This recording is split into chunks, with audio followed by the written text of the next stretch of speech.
Now, for more on our top story, that's the downing of the Russian jet by the Turkish military, Natasha Kuhrt joins me from London. Now, she's a professor in the Department of War Studies at King's College. Thank you very much for joining us this afternoon. Thank you very much for your time. Now, there's a lot of heated rhetoric coming out of both sides. Is this just talk, do you think, or will we see any serious measures taken by either Turkey or Russia? Okay, well, I know more about the Russian side, obviously.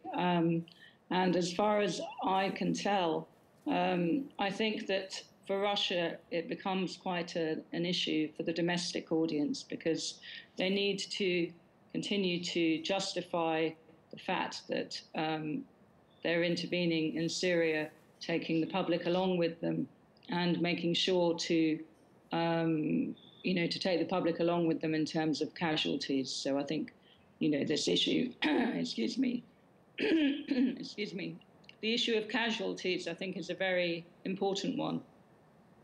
So militarily then, how do you think Russia will respond here in Syria? Will it double down on its strategy of supporting Assad, or will it reassess, do you think? Well, in terms of supporting Assad, it won't abandon that objective. But as far as I'm concerned, the policy of supporting Assad is not a policy that couldn't be abandoned if necessary. So it's ultimately they might decide to dispose of Assad, let's say.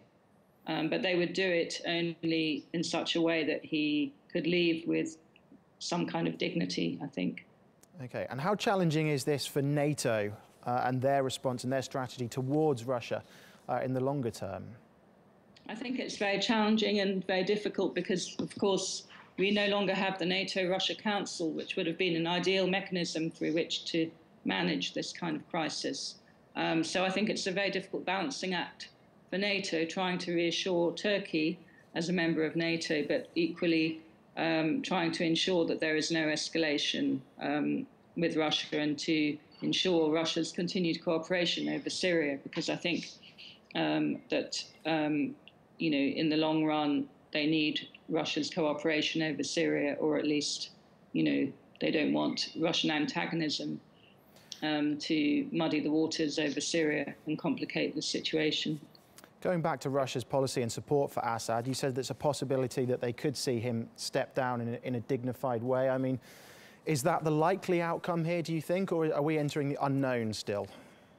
I think it's still unknown and difficult to tell, but I think if you go back to Libya and the way in which Gaddafi was humiliated and killed, Russia definitely wants to see no repeat of that, because it also resonates, I think, at the domestic level.